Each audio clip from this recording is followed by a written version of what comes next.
একটি দল ভোটারদের নানাভাবে বিভ্রান্ত করছে বলে মন্তব্য করেছেন ঠাকুরগাঁ ১ আসনে বিএনপির প্রার্থী মির্জা ফখরুল ইসলাম আলমগীর।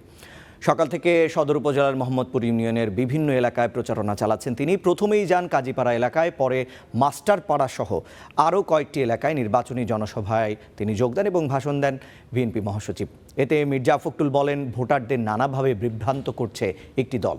দেশের উন্নয়নে সবাইকে ধানের শীষের প্রতীকে ভোট দেওয়ার আহ্বান জানান তিনি।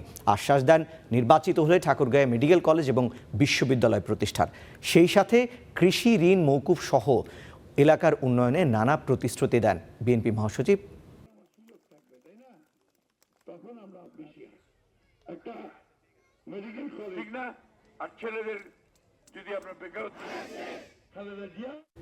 দর্শক, এই পর্যায়ে আমরা ঠাকুরগাঁ যেতে চাই, সেখানকার নির্বাচনী প্রচারণার খবর জানবো। সেখানে নির্বাচনী প্রচার চালাচ্ছেন বিএনপি মহাসচিব মির্জা ফখরুল ইসলাম আলমগীর। আমরা সরাসরি সেখানে যুক্ত হব, আমাদের সহকর্মী আব্দুল্লাহ আজাদ আমাদের সঙ্গে যুক্ত হবেন। আজাদ, বিএনপি মহাসচিব মির্জা ফখরুল ইসলাম আলমগীরের এখন উনি কোথায় এই কর্মসূচি এবং জনসভা চলছে সেটি জানাবেন, এবং কি কি প্রতিশ্রুতি দিচ্ছেন, ভোটাররা কি বলছেন জানাবেন।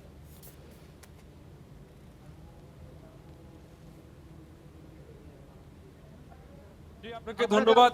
এই মুহূর্তে আমি আছি ঠাকুরগাঁওয়ের যে মাদারগঞ্জ এলাকা রয়েছে, এই মাদারগঞ্জ বাজারে। এখানে ৩টার সময় বিএনপি মহাসচিব মির্জা ফখরুল ইসলাম আলমগীরের কথা বলবার কথা রয়েছে। তিনি ইতিমধ্যেই এখানে এসে উপস্থিত হয়েছেন এবং বিএনপির যে বিভিন্ন পর্যায়ে নেতাকর্মীরা রয়েছেন তারা কিন্তু নির্বাচনী প্রচারণার অংশ হিসেবে কথা বলছেন। আমি যদি আপনাদেরকে একটু দেখাই যে বিএনপির মহাসচিব মির্জা ফখরুল ইসলাম আলমগীর সকালবেলা থেকেই মোহাম্মদপুর ইউনিয়নের বেশ কয়েকটি জায়গায় কিন্তু তিনি কথা বলেছেন। তিনি নির্বাচনী প্রচারণার অংশ হিসেবে এই ঠাকুরগাঁওয়ের যে মোহাম্মদপুর ইউনিয়নের বিভিন্ন এই জায়গাগুলোতে ঘুরছেন। কাজীপাড়া থেকে মূলত তার এই যে নির্বাচনী প্রচারণা যে সেটি শুরু করেছেন তিনি। এরপর তিনি মূলত মাস্টারপাড়া, তারপরে বোর্ড অফিস এবং গিলাবাড়ি বাজার এবং মাতৃগাঁও চৌরাস্তা থেকে শুরু করে মোহাম্মদপুর বিভিন্ন জায়গায় তিনি কিন্তু কথা বলেছেন।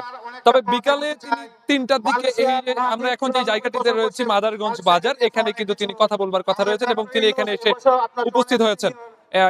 এছাড়াও আপনাদেরকে আমি একটু জানিয়ে রাখি, এরপর তিনি কিন্তু কৃষ্ণপুর এবং ফগদনপুর এবং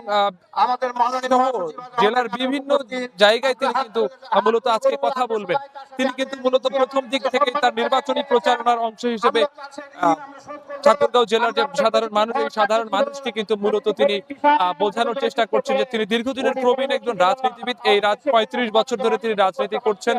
তার মাধ্যমে ঠাকুরগাঁয়ের উন্নয়ন সাধিত হবে বলে তিনি ঠাকুরগাঁয়ের মানুষকে বলছেন এবং তিনি বিভিন্ন ধরনের প্রতিশ্রুতি দিচ্ছেন, বিশেষ করে মেডিকেল কলেজ এবং বিশ্ববিদ্যালয় প্রতিষ্ঠা করবার কথা বলছেন এবং তিনি জামাত প্রসঙ্গেও বিভিন্ন কথা বলেছেন। তো এই ছিল আমার কাছে। আব্দুল্লাহ আজাদ, আপনাকে ধন্যবাদ। দর্শক, ঠাকুরগাঁ থেকে আমাদের সহকর্মী আব্দুল্লাহ আজাদ তিনি জানাচ্ছিলেন ঠাকুরগাঁর যিনি বিএনপি প্রার্থী, বিএনপি মহাসচিব মির্জা ফখরুল ইসলাম আলমগীর সেখানে জনসভায় যোগ দেবেন।